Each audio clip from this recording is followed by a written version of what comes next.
আমরা ওপো হব না। আমরা যদি হতে হয় এমন এক যুবক হব কোরআনের ভালোবাসা জাগ্রত রাখতে পারে, এমন যুবক আমরা হব ইনশাআল্লাহ। বলি, আপনার ছেলেরা আল্লাহকে জানে না, আপনার ছেলেরা রাসূলকে জানে না, আপনার ছেলেরা কি চিনে? টিকটকে কি করলো, লাইকিতে কি করলো? তুমি মুসলমান হয়েছে, তুমি প্রস্তুত হয়ে থাকো, মৃত্যুর পরে কিন্তু তোমার প্রশ্ন আরম্ভ হয়ে যাবে। Rose TV 24. Enjoy by listening to the Holy Quran. আজকে আপনাদের কাছে এমন একটা বিষয় কথা বলতে চাই, যেটা সমসাময়িক পৃথিবীতে সকল ব্যক্তি, সকল বয়স, সকল ধর্ম, সকল অঞ্চলের মানুষের কাছে এখন একটা, যদি বলি নেশাই বলা যাবে, যদি বলি এটাকে যারা মোমেন তাদের জন্য একটা বিপদও বলা যাবে, যদি বলি এই সমাজের মানুষের কাছে এটা ছাড়া চলা খুবই কঠিন, এটাও বলা যাবে। গোটা পৃথিবীকে গ্রাস করে ফেলেছে, গোটা পৃথিবীর প্রত্যেক শ্রেণীর মানুষকে গ্রাস করে ফেলেছে। এটা হলো বর্তমানে ইন্টারনেট। এটা সৃষ্টি হয়েছিল, এটার পিছনে উদ্দেশ্য ছিল যে মানুষ তার যুগাযুগের এবং সকল ধরনের তথ্য এক স্থান থেকে আরেক স্থানে তথ্য অতি দ্রুত পৌঁছানোর জন্য এটাকে ব্যবহার করা হবে। কিন্তু বর্তমানে এটা সকল দিকে ব্যবহার হচ্ছে। মুসলমান তার দিন প্রসারও ব্যবহার করছে, আবার মুসলমানের সন্তানরাই এটা ব্যবহার করে দুযুগে চলে যাচ্ছে। ম্যাক্সিমাম কারণ যারা এটাকে সৃষ্টি করেছে তারা, আমরা মুসলমানরা, আমাদের ঈমান, আমাদের আকীদা, আমাদের চিন্তাধারা, আমাদের জীবনকে পরিচালনার জন্য একজন মুমিন, একজন মুসলমান যে চিন্তা করে, ইহুদি খ্রিস্টান তো তা চিন্তা করবে না। তারা চিন্তা করবে নিজেকে ভোগ করার জন্য, দুনিয়াকে ভোগ করার জন্য যা দেওয়া যাবে এটাই রাইট। দুনিয়াকে ভোগ করার জন্য যা ব্যবহার করা হবে এটাই সঠিক। একটা ব্যক্তি দুনিয়াকে ভোগ করার জন্য যে কোনোভাবে দুনিয়াকে তার সামনে নিয়ে আসবে এটাই সঠিক। কিন্তু মুমিন দুনিয়াকে ওইভাবে ব্যবহার করে না। যারা জান্নাতে যেতে চায় তারা ওইভাবে ব্যবহার করবে না, কারণ তাদের জন্য নোটিশ আছে, মুমিনের জন্য নোটিশ আছে। আল্লাহ সুবহানাহু ওয়া তাআলা নোটিশ করে বলেছেন, ইন্নাস সামআ ওয়াল বাসারা ওয়াল ফুআদা কুল্লু উলাইকা কানা আনহু মাসউলা। তোমার আখিরাত আছে, তোমার জবাবদিহিতা আছে। তুমি মুসলমান হয়েছে, তুমি প্রস্তুত হয়ে থাকো, মৃত্যুর পরে কিন্তু তোমার প্রশ্ন আরম্ভ হয়ে যাবে। মৃত্যুর আগে প্রশ্ন নাই। কে বলেন আছে নাকি? আপনার ছেলে নামাজ পড়ে না, আপনি নামাজ পড়ে না, কেউ প্রশ্ন করে না। কিন্তু মুসলমান এটা বিশ্বাস করে মৌতের পর কবরে যাওয়ার সাথে সাথে প্রশ্ন আরম্ভ হয়ে যাবে। মুসলমান এটা বিশ্বাস করে যে কাল হাসরের দিন আল্লাহ সুবহানাহু ওয়া তাআলা আমাদের পাগুলি নাড়তে দিবেন না, আমাদেরকে কতগুলি প্রশ্নের উত্তর না দেওয়া পর্যন্ত। বিভিন্নভাবে প্রশ্নটা এসেছে, লা তাজুলু কাদামা আবদিন ইয়াউমাল কিয়ামা হাত্তা ইউসআলা আন উমরিহি ফিমা আফনাহু ওয়া আমালিহি ফিমা ফাআলা ওয়া আন মালিহি মিন আইনা ইকতাসাবাহু ওয়া ফিমা আনফাকাহু ওয়া আন জিসমিহি ফিমা আবলাহু। এই যে প্রশ্নগুলি আছে, এই প্রশ্নগুলির উত্তর তাকে দিতে হবে। এই দেওয়া ব্যতীত অগ্রসর হওয়া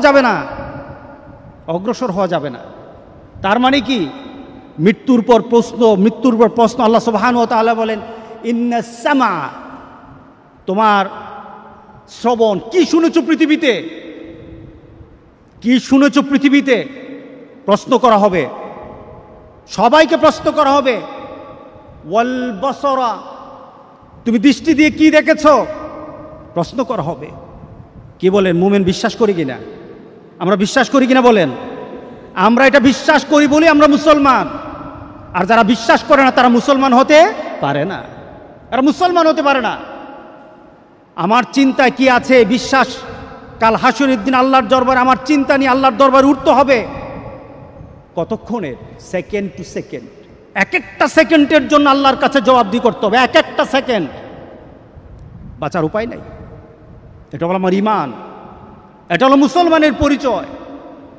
কিন্তু গোটা পৃথিবীতে আজকে আমার দৃষ্টি কি হচ্ছে, আমাদের দৃষ্টি কোন দিকে যাচ্ছে, আমাদের দৃষ্টি দিয়ে আমরা কি দেখছি, আমাদের সন্তানেরা আমাদের জন্য কি ব্যবস্থা করছে, আমাদের সন্তানেরা আমাদের জন্য এই মিডিয়ার জগতে বিভিন্ন নাম দিয়েছে কি, টিকটক আছে না, টিকটক নাম দিয়েছে কি, টিকটক নাম দিয়েছে কি, লাইকি, বিভিন্ন নামে সবাইকে আমাদের সন্তানেরা এমন জিনিস আমাদেরকে দিচ্ছে, আমাদের সন্তানকে দিচ্ছে, আপনাদের সন্তানগুলি আজকে নেটে ছেড়ে দিচ্ছে।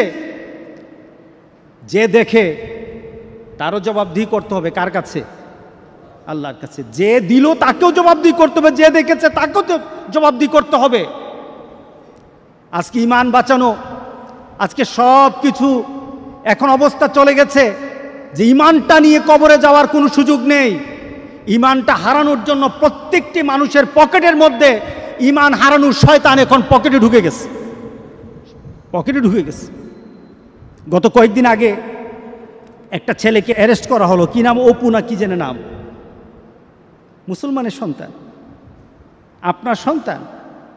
আপনার ছেলেদেরকে, আপনার পরিবারের ছেলেদেরকে তাদের মোবাইলগুলি সার্চ করে দেখেন।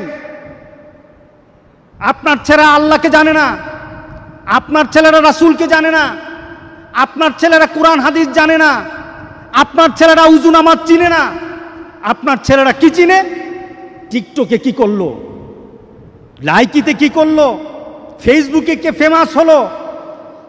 এখন এইগুলি নিয়ে ছেলেরা পড়ে আছে।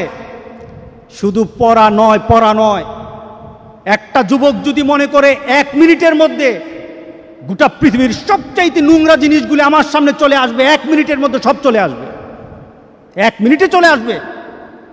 পৃথিবীর যতটুকু নোংরা মনে করেন সব নোংরাগুলি সামনে চলে আসবে।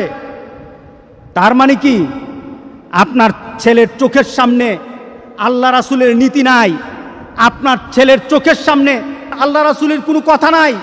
যেগুলি আছে এগুলি দেখবে, দুজকের দিকে দ্রুত চলে যাবে। যত দ্রুত গতিতে এখন স্পিড কত, 4G, স্পিড কত 4.5G, স্পিড কত, আরো চাই, আরো স্পিড চায়। পৃথিবী আজকে ইন্টারনেটের স্পিড চায়। তবে এই স্পিডে পৃথিবীর যতটুকু উপকার হোক না হোক, এতটুকু উপকার হয়েছে, দুজকের স্পিড বেড়ে গেছে, দুজকে যাওয়ার স্পিড বেড়ে গেছে। আজকে সতর্ক হতে হবে, আজকে আমাদের সতর্ক হওয়া দরকার। যদি এইভাবে আমাদের সমাজ চলতে থাকে তাহলে মনে রেখে দিন, আপনার ঘরে আল্লাহওয়ালা পাওয়া যাবে না। মনে রেখে দিন, আপনার ঘরে দিনদার পাওয়া যাবে না। আমি গত কয়েকদিন আগে একখানে কথা বলছিলাম, কথাটা এইভাবে ছিল যে এখনও আমরা আমাদের মা বাবার জন্য দোয়া করার তাগাদা ভিতরে আমরা সৃষ্টি করি, ভিতরে আমরা অনুভব করি আমাদের মা বাবার জন্য দোয়া করা দরকার। কিন্তু এমন একটা সমাজ আমরা রেখে যাচ্ছি, আমরা কবরে থাকবো, আমাদের সন্তানেরা আমাদের জন্য দোয়া করবে না, আমাদের সন্তানেরা আমাদের জন্য দোয়া শিখবে না, আমাদের পারবে না, ওরা আমাদের জন্য দোয়া করবে না। বরঞ্চ তাদের জন্য সবচেয়ে প্রিয় হয়ে যাবে বিভিন্ন ধরনের মিডিয়াতে, বিভিন্ন ধরনের ইন্টারনেটের সকল কিছু তাদের কাছে প্রিয় হয়ে যাবে। যুবক, তোমাদের জন্য খুব কঠিন সমাজ তোমাদের সামনে। আমার সবচেয়ে একজন প্রিয় আরবের এক আলেম, আরিফি, শেখ মোহাম্মদ আল আরিফি, অত্যন্ত তেজস্বী কথা বলে, অত্যন্ত ঘটনমূলক কথা বলে। ওনার একটা আলোচনায় উনি বললেন, ওনার এক বন্ধু, যুবক শুনো, ওনার এক বন্ধু সে ইন্টারনেটে খুব এক্সপার্ট ছিল। সে একবার সার্চ করে একটা ইন্টারনেটের ওয়েবসাইটে ঢুকে গেল, ঢুকে গিয়ে দেখলো ওয়েবসাইটটা একটা নোংরা ওয়েবসাইট। সেটাকে চিনল, এরপরে শেখের কাছে এসে বলল, শেখ আমি ওয়েবসাইটে ঢুকে যা দেখলাম এটা বিশ্বাস করার মতো না। কি দেখেছেন? শেখ জিজ্ঞাসা করলো, কি দেখেছেন? দেখলাম একটা যুবক একটা ওয়েব পেজ কিনেছে, অনেক টাকা দিয়ে কিনেছে, তার 5 বছরের জন্য একটা কন্ট্রাক্ট করেছে টাকা দিয়ে, সে 5 বছর। কি ব্যাপার? 5 বছর ওই কোম্পানি তাকে প্রতি সপ্তাহে বিভিন্ন ছবি তাকে করবে, সেন্ড করবে, বিভিন্ন ছবি পাঠাবে প্রতি সপ্তাহে। সে টাকা দিয়ে সেটা কন্ট্রাক্ট করেছে, এটাকে পেজটাকে কিনেছে, একটা ফাইল করেছে, তার বন্ধু বান্ধবকে বলেছে আমার কাছে এমন একটা পেজ আছে, তোমরা যদি মনে চায় তোমরা লিঙ্ক দিতে পারো, আমার সাথে শেয়ার করতে পারো। যুবক শুনে নাও, তুমি আমার সাথে শেয়ার করতে পারো। তার বন্ধুরা আনন্দের সাথে বলল, যদি তোমার সাথে ঘুরি তাহলে পয়সা দিতে হবে নাকি? না, পয়সা দেওয়া লাগবে না, পয়সা তো আমি দিয়ে দিয়েছি, আমি এই ফাইলটা কিনে নিয়েছি, প্রতি সপ্তাহে আমার কাছে ছবি আসবে, আর তোমরা যদি আমার সাথে লিঙ্ক করো আমি এটাকে শেয়ার করে দেব, সাথে সাথে তোমাদের সাথে চলে যাবে। সে O2 ফরওয়ার্ড করে দিল, তার সকল বন্ধুর তালিকা দিয়ে O2 ফরওয়ার্ড করে দিল।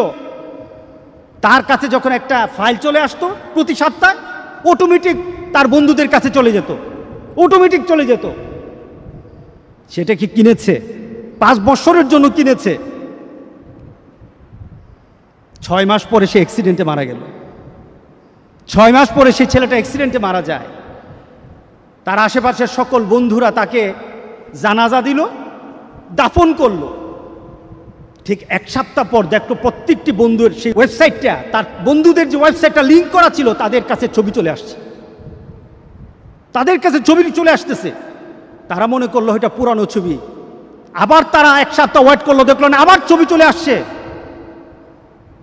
2-3 সপ্তাহ পর তারা কোম্পানির সাথে যোগাযোগ করলো, তাদেরকে বলল, ভাই যে ছেলেটা আপনাদের থেকে এই ফাইলটা কিনেছিল সে তো মারা গেছে, এখন তার থেকে যে ধরনের পেজ আপনারা দিচ্ছেন এটা তো আমাদের কাছে চলে আসতেছে, অটোমেটিক চলে আসতেছে। ফাইলটা কিনলো কে? ওই মরা ছেলেটা কিনলো। কে কিনলো বলেন? ওই মরা ছেলেটা কিনলো। যে ছেলেটা মরে কবরে আছে সেই ছেলেটা কিনেছে। কিন্তু তার বন্ধুরা কিন্তু লিঙ্ক পাচ্ছে প্রতি সপ্তাহে তাদের কাছে ছবি চায়, তারা অস্থির হয়ে গেছে। শেষে কোম্পানির সাথে বলল যে এটা বন্ধ করা দরকার, সে তো নাই, তো বন্ধ করা দরকার, এটা খারাপ জিনিস। তখন তারা বলল আমরা তো বন্ধ করতে পারবো না, তাকে একটা পাসওয়ার্ড দেওয়া ছিল, পাসওয়ার্ডটা চাই, পাসওয়ার্ডটা হলে বন্ধ করতে পারবো। বলে পাসওয়ার্ড তো জানি না, পাসওয়ার্ড তো জানি না। এভাবে চলতে থাকলো 2 বছর পর্যন্ত, এভাবে কন্টিনিউ চলতে থাকলো। ছবি আসতেছে, তার বন্ধুদের পেজে ছবি ঢুকে যাচ্ছে। পেজের নাম কার? যে মারা গেছে তার। 5টা বছর এভাবে আসলো, 5টা বছর এভাবে আসলো। নোংরা ছবিগুলি তার বন্ধুদের কাছে চলে আসলো। পেজটা ক্রয় করেছে, যে ছেলেটা ক্রয় করেছে আজকে কবরে আছে। তাহলে আপনার বিবেকে কি বলে? এই ছেলেটা পেজটা যখন খুলেছে সে কি জানতো আমি মারা যাব? জানতো না। কিন্তু আজকে কবরে শুয়ে আছে, তার প্রত্যেকটি লিঙ্কের জন্য যত গুনাহ হচ্ছে সেই গুনাহগুলি সে কোথায় পাচ্ছে? তার কবরে যাচ্ছে।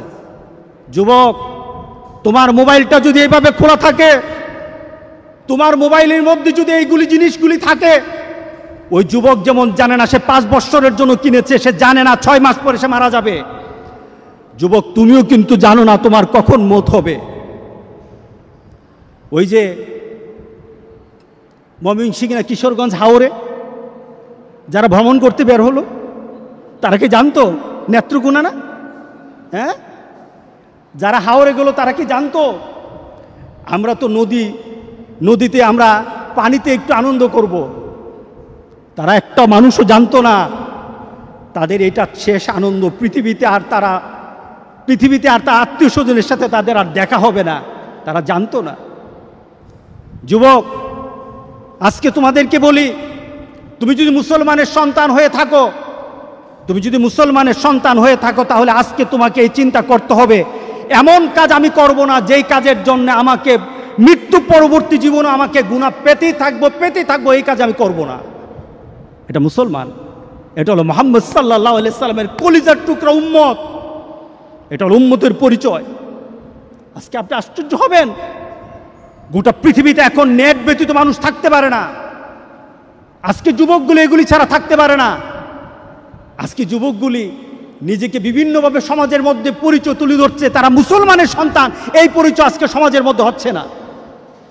আল্লাহ সুবহানাহু ওয়া তাআলা আমাদেরকে বলছেন, ইন্না নাহনু নুহয়িল মাউতা ওয়া নাকতুবু মা কদ্দামু। আমি তো মৃতদেরকে জীবিত করি। আল্লাহ বলেন, আমি মৃতদেরকে আবার জীবিত করব এবং তাদের কৃতিকর্মগুলি আমি সবগুলি লিপিবদ্ধ করে রাখি।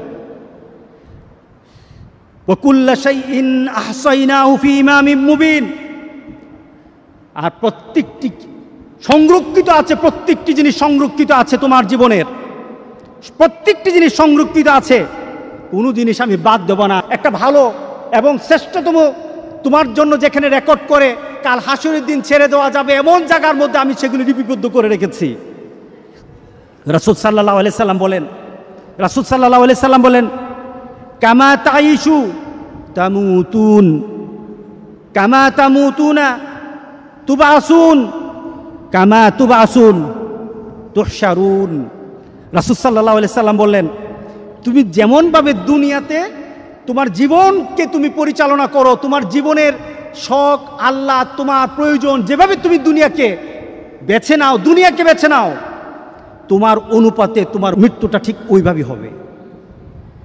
তুমি যদি মুমিনের মতো চলো, তুমি যদি কোরআন হাদিস নিয়ে চলো, তুমি যদি দ্বীনের পথে চলো, যুবক তোমার জীবনটা যদি, তোমার চলাটা যদি কোরআন এবং সুন্নাহ অনুযায়ী হয়, আল্লাহর রাসূল আর নেককার বান্দারা যেমন সুন্দর মউত পেয়েছে, রাসূল সাল্লাল্লাহু আলাইহি সাল্লাম বলেন, তোমাদের মউতও তত সুন্দর হয়ে যাবে, তোমাদের মউতও তেমন সুন্দর হবে।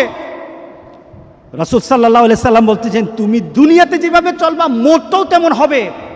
কোনো ধরনের খারাপই যদি তোমার মধ্যে থাকে, তুমি যদি খারাপ নীতিতে চলো, তুমি খারাপ দৃশ্য নিয়ে চলো, তোমার হাতে খারাপ থাকে, তোমার ঘুমের সময় খারাপ জিনিস তোমার সাথে থাকে, তুমি তোমার বন্ধু বান্ধবের সাথে যখন আড্ডা দাও তখন তুমি খারাপ কোনো দৃশ্য নিয়ে তুমি কথা বলো, তুমি তোমার বন্ধু বান্ধবের সাথে যখন কথা বলো তোমার ভিতরে খারাপ চিন্তা থাকে, তোমার মতটাও তেমন খারাপই মত হবে। কে বলেছেন? মুহাম্মদুর রাসূলুল্লাহ। বিশ্বাস হয় না? মুহাম্মদ সাল্লাল্লাহু আলাইহি সাল্লাম বলে গেছেন, তোমার মতটা তেমন হবে। শুধু তাই নয়, কামা তামুতুন্না তুবাসুন, যেমন তোমার মৌত হবে তেমনই ভাবে তোমাকে আখিরাতে উঠানো হবে।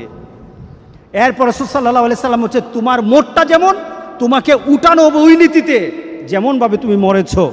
শুধু তাই নয়, কামা তুবাসুন তুহশারুন, যেমন ভাবে তোমাকে হাসর করা হবে, যেমন ভাবে তোমাকে উঠানো হবে তেমন ভাবে তোমার হাসর হবে। সুতরাং দুনিয়া যেমন হাসর তেমন, দুনিয়া যেমন মৌত তেমন, দুনিয়া যেমন কবর তেমন।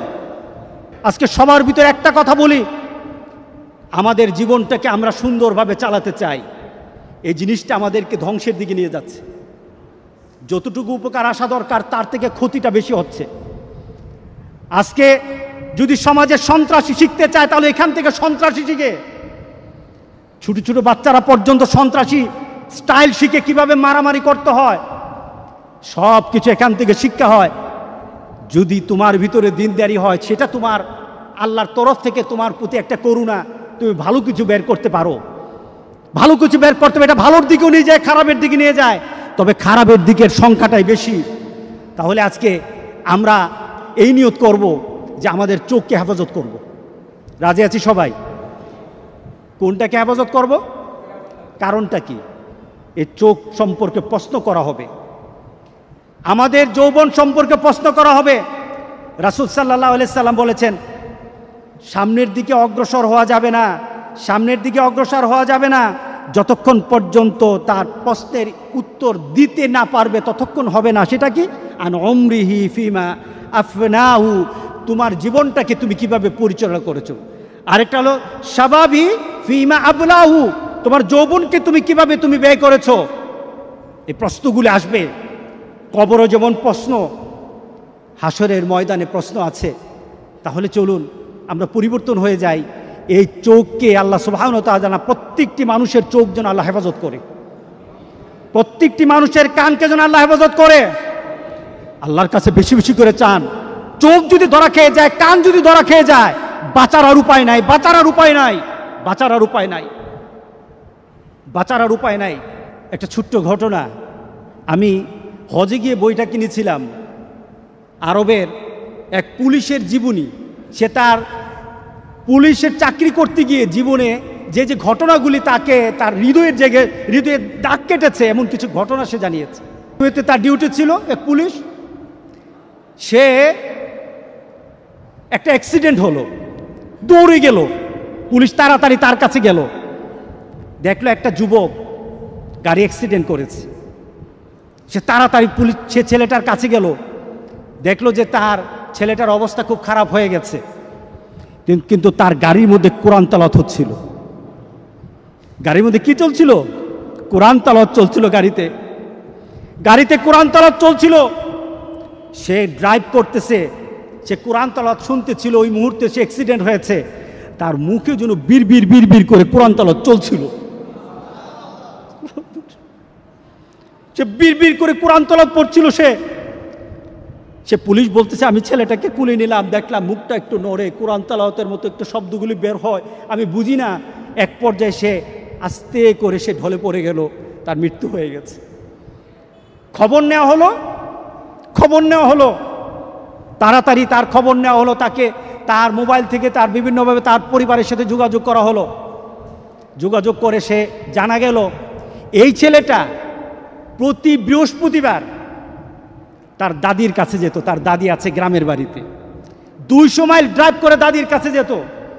প্রতি বৃহস্পতিবার যেত, দাদির সাথে থাকতো। শুক্রবার নামাজ পড়ে আবার সে ফিরে আসতো, রিয়াদে চলে আসতো। প্রতি বৃহস্পতিবার যেত। আর যাওয়ার সময় সে গাড়ির মধ্যে কোরআন তেলাওয়াত ছাড়তে কোরআন তেলাওয়াতের সাথে মুখ মিলাতে পড়তে সে দাদির কাছে বসতো, আবার বাড়ি থেকে ফিরে আসতো। এটা ছিল তার অভ্যাস। লং ড্রাইভে বের হতো, কোরআন তেলাওয়াত শুনতে যেত। সেইভাবে কোরআন তেলাওয়াত শুনতে কোরআনের অনেকটা হাফেজ হয়েছিল। ছেলেটা কোরআন তেলাওয়াতের সাথে দুনিয়া থেকে বিদায় হয়ে গেল। আরেকটা ছেলের অ্যাক্সিডেন্ট সে বর্ণনা করলো। অ্যাক্সিডেন্টের সাথে কাছে গেল, গিয়ে দেখলো গাড়িতে গান বাজে। তো সে বললো, পুলিশ বলতেছে, আমি তাড়াতাড়ি তাকে কুলে নিলাম, তাকে চেষ্টা করলাম তার শেষ মুহূর্তে একটু কোরআন তেলাওয়াত শোনানোর জন্য, একটু তালকিন করার জন্য, কলেমা পড়া শিখে তাকে একটু শোনানোর জন্য। যতবার আমি তালকিন করি, যতবার আমি লা ইলাহা ইল্লাল্লাহ, যতবার আমি কালেমা পড়াই, ততবার সে গান গায়। নাউজুবিল্লাহ বলি। কারণ তার মধ্যে কিসের গানের যে স্মৃতি, গানের যে একটা মানসিকতা, গানে এতক্ষণ শুনতে ভিতরে যে গানের একটা ভালোবাসা তো তার রয়ে গেছে, যায় না। রাসূল সাল্লাল্লাহু আলাইহি সাল্লাম যেটা বলেছেন, তাইশুনা তামুতুন্না, যেমন তার দুনিয়ার জিন্দেগি ছিল তেমন তার মৌত হয়েছে। গান শুনতে সে চলছিল, আর গান শুনতে তার মৌত হলো। এবার বলেন তো দেখি, তাকে কাল হাসুরের দিন কি কোরআন তেলাওয়াত অবস্থা উঠবে নাকি গান অবস্থা উঠবে? বলেন। তুমি জানো না তোমার মৌত কখন, পৃথিবীর কেউ জানে না তার মৌত কখন। সুতরাং তোমার মৌতটা যেন এমন না হয়, মৌতের পরে এমন রেকর্ড তোমার দুনিয়াতে থাকবে যে রেকর্ডের কারণে তুমি কবরে শুয়ে গুনাহ পাবা। এমন রেকর্ড যেন তোমাদের না থাকে। আমাদের এমন সতর্ক হওয়া দরকার আছে কিনা বলেন? আমরা আরেকজনকে বলবো, আমাদের বন্ধুদেরকে বলবো, আমাদের বন্ধুদেরকে আহ্বান করব, এই কাজ আমরা করব না, আমরা হব না।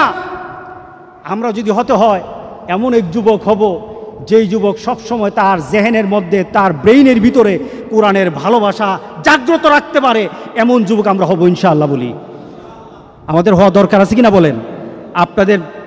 আপনাদের পরিবারে আপনাদের সন্তানগুলি তাদের মোবাইলগুলি কি অপারেট করে, এই মোবাইলগুলি দিয়ে তারা কি করে, আপনাদেরকে এটা চেক করতে হবে, দেখতে হবে আপনাদের সন্তানেরা কি করে।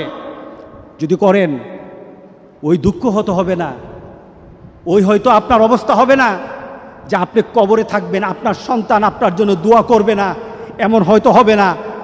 আপনার ছেলে হয়তো ইনশাআল্লাহ, আপনার ছেলে আপনার নজরদারির কারণে, আপনার নার্সিংয়ের কারণে আপনার ছেলে হয়তো কোরআনের ভালোবাসা, কোরআন তেলাওয়াতের ভালোবাসা, আল্লাহ রাসূলের নীতি মানা তার জন্য ভালোবাসার হয়ে যাবে ইনশাআল্লাহ।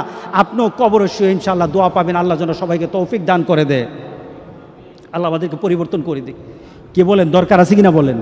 হ্যাঁ, আমি গত কয়েকদিন আগে আমাকে হঠাৎ একজনে দেখালো যে খবরে এসেছে, প্রত্যেকটি খবরের কাগজে এসেছে, মিডিয়াতে এসেছে, অপু নামের ছেলেটা মুসলমানের সন্তান। ওরা মোবাইলে ছবি উঠাবে, রাস্তায় মানুষকে ঠেক দিয়েছে, গাড়ি চলতে দেয় না, চুলগুলি করেছে কি, এদিকে চুল সাদা, ওদিকের চুল লাল, এদিকের চুল হলুদ, এদিকের চুল কালা। বান্দরও তেমন না। কি বলেন, বান্দর দেখছেন এমন? কোনো পশু পাখি এমন দেখছেন যে এই বিভিন্ন বৈচিত্র্য? এটা একটা সুন্দর আল্লাহর সৃষ্টিতে আছে, কিন্তু এইভাবে নিজেরা বানাইছে, এমন শয়তানুভূত তো শয়তান না। চুলগুলো এইভাবে নাড়া দেয়, এত বড় বড় চুল এইভাবে নড়ে। তখন সে মনে করে আমি কি হয়ে গেলাম। তার বাপ মা চিন্তা করে আমার ছেলে তো এখন লায়েক হয়েছে, আমার ছেলে এখন অনেক কিছু দেখায়, আমার ছেলে যখন রাস্তায় নামে তখন অনেকে আমার ছেলেকে ভয় পায়। আমি কি হয়ে গেলাম রে? নিজের সন্তানকে ভালো বানাতে পারে না, এটা হলো দুষ্ট বাপ। সুতরাং আমরা মুসলমান সন্তান বানাতে চাই। রাজি আছে সবাই? আপনি কি জানেন মা বাবার দোয়ার ব্যাপারে বলা হয়েছে, মা বাবার দোয়া আল্লাহ কি করে না? বলেন, মা বাবার দোয়া কি করে না? আল্লাহ ফেলে দেয় না। পৃথিবীতে সবচাইতে শ্রেষ্ঠতম দোয়ার স্থান হলো মা বাবা। ওই মা বাবা যদি হাত পাতে আরশ পর্যন্ত পৌঁছে যায়, ওই মা বাবা যদি বদদোয়া করে, পৃথিবীর সব তীর, সব টার্গেট মিস হতে পারে, কিন্তু মা বাবার বদদোয়া কখনো মিস হয় না, কখনো মিস হয় না।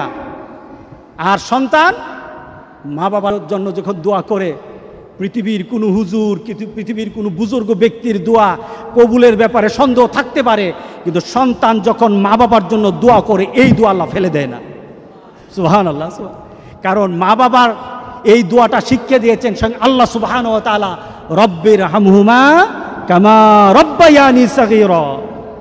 আপনি কবরে থাকবেন, আপনি প্রত্যেক নামাজে আপনার সন্তান দোয়া করবে আপনার জন্য, রব্বির হামহুমা কামা রব্বায়ানি সাগীরা। পড়েন, মা বাবার জন্য দোয়া করেন প্রতি নামাজে বলেন মা বাবার জন্য, রব্বির হামহুমা কামা রব্বায়ানি সাগীরা।